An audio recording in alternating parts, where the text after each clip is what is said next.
السلام علیکم ورحمت الله وبرکاته. خویندورونو سحر مو په خیر، ژوند مو په خیر.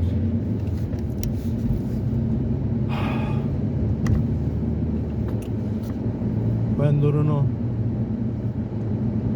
خدای پاک موږ او تاسې ډېر کم وخت څو شپو څو ورځو دپاره دې نړۍ ته رالېږلي وو تر څو موږ او تاسې هغه ښه کارونه وکړو کوم چې خدای ته خوښ دي.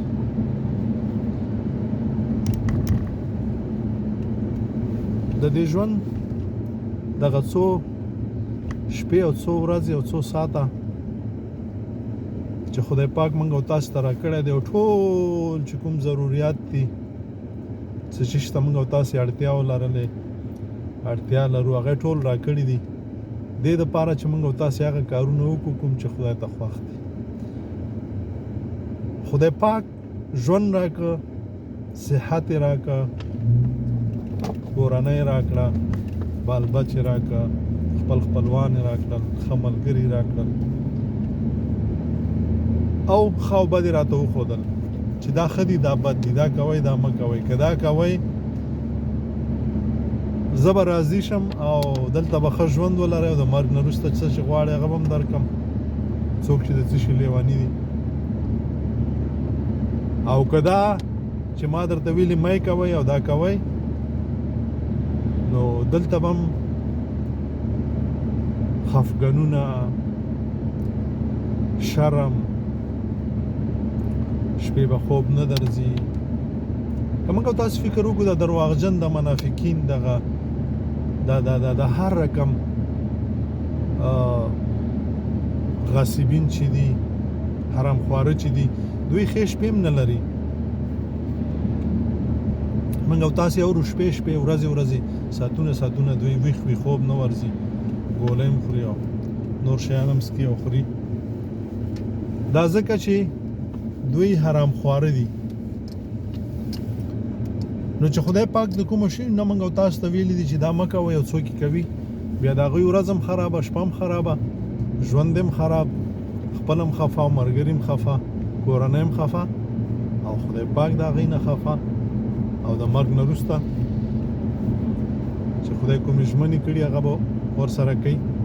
نو عزیزانو ډېر لږ ژوند دی، په درواغو یې مه تېروئ، د دې ژوند سره لوبې مه کوئ، د دې ژوند سره ټوکې مه کوئ، د دې ژوند سره خیانت مه کوئ، د ځان سره خیانت مه کوئ. موږ خو په دې فکر یو دا ځکه چې ناپوهي ده او ناپوهي غم دی. موږ په دې فکر یو که موږ د چا حیا ته سپک وګورو، د چا حیا سره لوبې وکړو، د چا د مال سره لوبې وکړو، د چا حق ته خپو لاندې وکړو، غصب کړو، وژنې وکړو او کش و ګیر او داسې نور، نو زه خو ډېر زورور انسان یم، ډېر زورور کس یم. ته خو د ټول نه زیات د خپل ځان سره خیانت وکړه. دا ځکه چې د حیوان نه بدتر و، د حیوان په لار هم لاړ انسانو خو د حیوان نه هم بدتر و. ځکه چې انسان هغه کارونه کوي چې ټولې ګټې ګټې لاسته راوړي. ده خو ټول تاوان وکړه، د تجارت خو ټول تاوان وکړه. نو وخت کې چې د تاوان وکړه دا ځکه چې دا نه انسان او مسلمان خو ډېره لرې خبره. عزیزانو یو خو په د اسلام باندې او مسلمانانو باندې تهمتونه مه کوئ.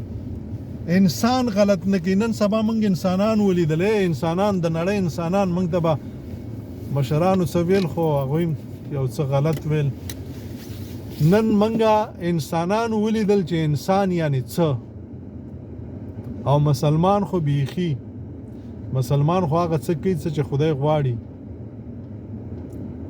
مسلمانانو باندې تهمت مه کوئ، د مسلمانانو رنګ مه بدوئ، د انسانانو رنګ خو بد کړی دی، د کورنۍ رنګ مه بدوئ، د علماو رنګ مه بدوئ، د تبلیغیانو رنګ مه بدوئ، ځان سره خیانت مه کوئ.